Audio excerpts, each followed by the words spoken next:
بسم اللہ الرحمن الرحیم۔ ناظرین کرام، جیسا کہ آپ جانتے ہیں کہ ہم فتنوں اور علامات قیامت کے سلسلے میں گفتگو کرنے کا ارادہ رکھتے ہیں۔ پہلے تو فتنوں کے بارے میں گفتگو ہوگی۔ فتنہ کسے کہتے ہیں؟ فتنہ کے معنی کیا ہے؟ عربی ڈکشنری میں جب آپ فتنہ کے معنی ڈھونڈیں گے تو آپ کو ملے گا کہ اس کے معنی آتے ہیں، اصلی حقیقی معنی سونے یا چاندی کو آگ میں تپانا۔ اس طرح کرنے سے جو ذرات ہوتے ہیں مٹی کے، دھات کے، جو خراب ذرات ہوتے ہیں وہ الگ ہو جاتے ہیں، خالص سونا اور خالص چاندی رہ جاتا ہے۔ یہ اصل معنی ہے۔ چونکہ فتنے، حالات، شدت، آزمائش میں بھی انسان پرکھا جاتا ہے اور حق، باطل، سچ، جھوٹ، ایمان اور نفاق ان حالات سے نکل کر بالکل صاف صاف ہو جاتا ہے، دودھ کا دودھ، پانی کا پانی ہو جاتا ہے۔ قرآن کریم میں غور کرنے سے معلوم ہوگا کہ یہاں فتنہ مختلف معنوں میں استعمال ہوا ہے۔ آزمائش کے معنی میں وَنَبْلُوكُمْ بِالشَّرِّ وَالْخَيْرِ فتنہ، اور گمراہی کے معنی میں ہے وَمَنْ يُرِدِ اللَّهُ فِتْنَتَهُ فَلَنْ تَمْلِكَ لَهُ مِنَ اللَّهِ شَيْئًا۔ اسی طرح عذاب کے معنی میں ہے ذُوقُوا فِتْنَتَكُمْ هَذَا الَّذِي كُنْتُمْ بِهِ تَسْتَعْجِلُونَ۔ شرک کے معنی میں ہے وَالْفِتْنَةُ أَكْبَرُ مِنَ الْقَتْلِ یا وَقَاتِلُوهُمْ حَتَّى لَا تَكُونَ فِتْنَةٌ۔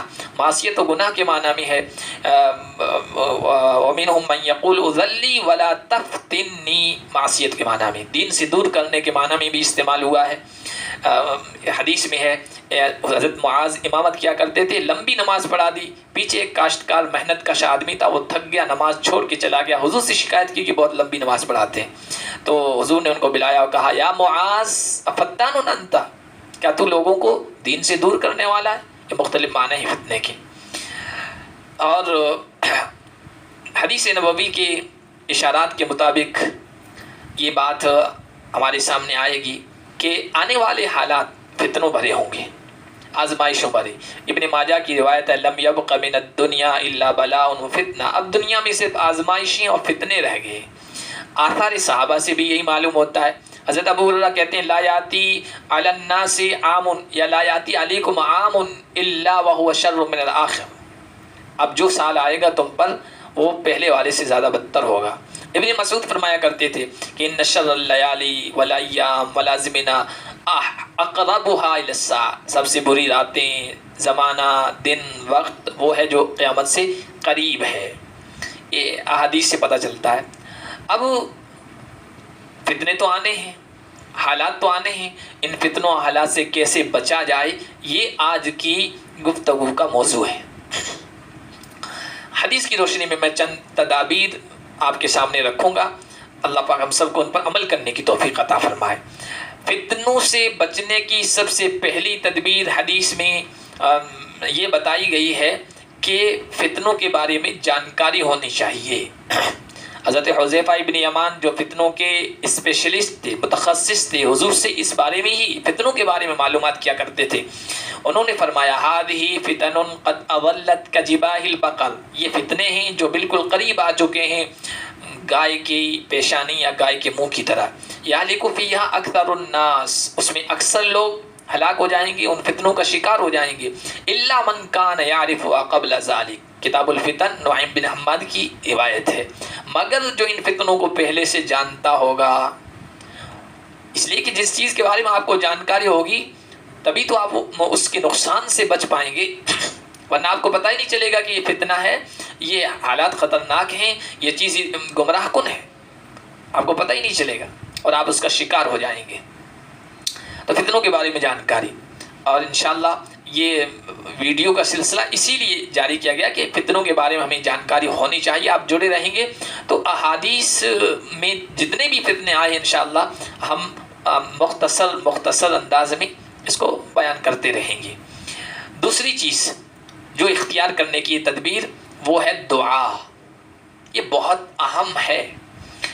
انسان کی تدابیر اور پلاننگ فیل ہو سکتی ہے، جن چیزوں سے بچنے کی وہ کوشش کرے گا تدبیر اختیار، ہو سکتا ہے کہ وہ کسی کام نہ آئیں، لیکن یہ ایسی تدبیر ہے کہ آدمی دعا کے ذریعے سے اللہ کی پناہ میں آ جاتا ہے، اور جو اللہ کی پناہ میں، اللہ کے حصار میں، اللہ کے قلعے میں محفوظ ہو گیا، کوئی فتنہ، کوئی آزمائش اس کا بال بیکا نہیں کر سکتی ہے۔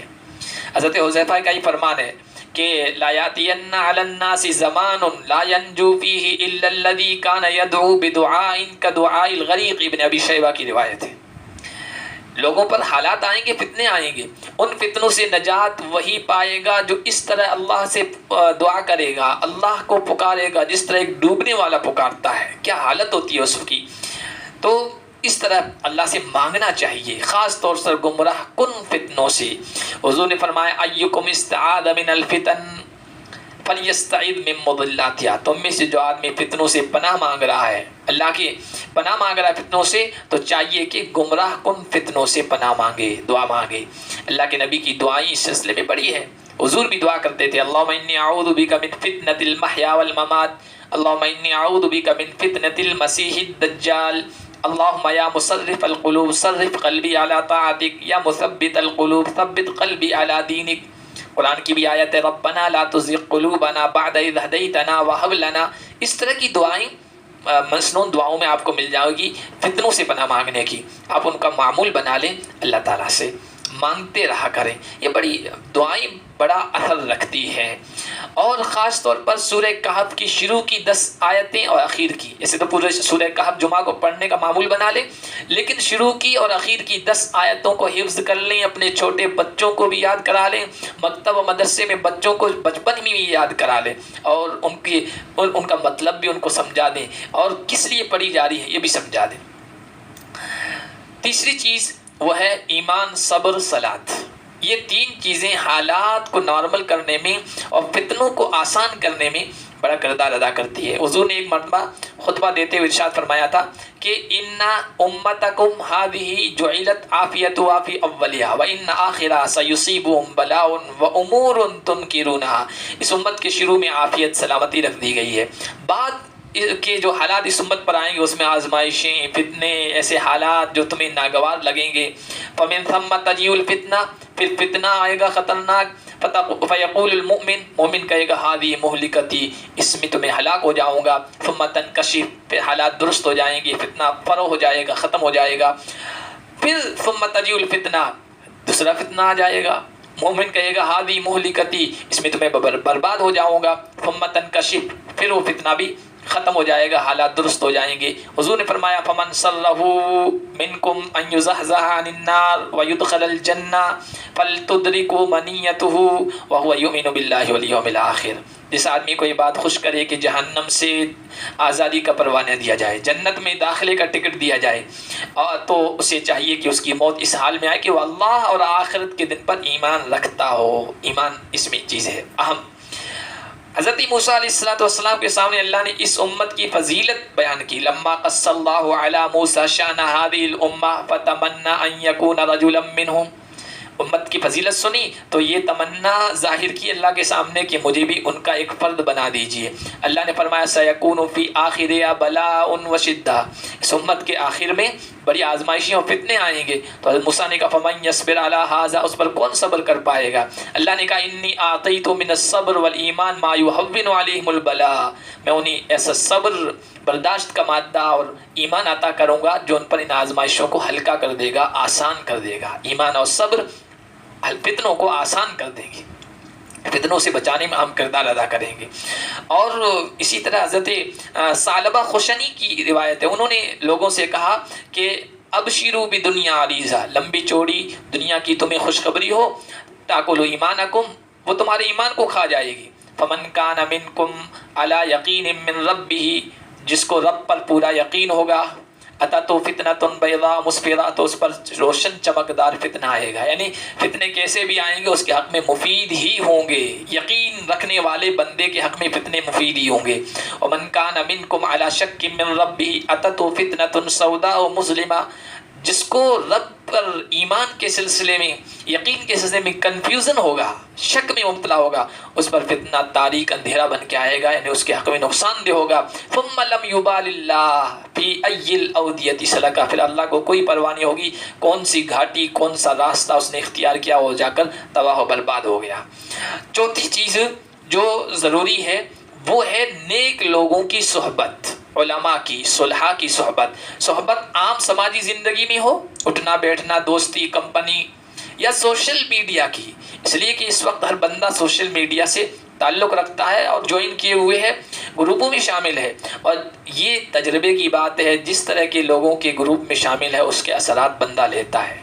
عربی میں ہے کیا اتباع تسرق بانطباع اخرى، مزاج دوسرے مزاجوں سے بنتا ہے، عادتیں دوسرے لوگوں کی عادتوں سے عادتیں چراتی ہے، اور خاص طور پر یہ بھی ایک انسانی فطرت ہے کہ اچھی عادتیں کم انسان قبول کر لیتا ہے، اس کے اثرات، بری عادتوں کو جلدی قبول کرتا ہے۔ تو علماء سے تعلق ہوگا، آپ فتنوں سے محفوظ رہیں گے، نیک لوگوں سے آپ کا لنک ہوگا، فتنوں سے آپ محفوظ رہیں گے۔ اس وقت باطل طاقتوں کی سب سے بڑی تدبیر اور سب سے بڑی سازش یہ ہے کہ علماء اور نیک لوگوں سے عام امت کے افراد کا رابطہ، لنک توڑ دیا جائے، ختم کیا جائے، پھر گمراہ کرنا، فتنوں میں مبتلا کرنا ان کے لیے آسان ہو جائے گا، کیونکہ جو عالم سے ربط رکھے گا اچھے لوگوں سے، اولاً اس کو کوئی کنفیوژن دین، ایمان، عقیدے کے سلسلے میں پیدا ہی نہیں ہوگا، اور اگر پیدا ہوگا تو وہ رابطہ کر کے اس کو دور کر دے گا۔ اس کی صحبت میں بیٹھنے کی وجہ سے حالات ایسے ہو جائیں گے، اتنی جانکاری ہو جائے گی کہ کسی فتنے کا شکار وہ آسانی سے نہیں ہوگا۔ تو نیک لوگوں کی صحبت، اچھے لوگوں سے تعلق، چاہے عام حقیقی سماجی زندگی میں ہو یا میڈیا کی سماجی سوشل زندگی میں ہو، یہ ضروری ہے۔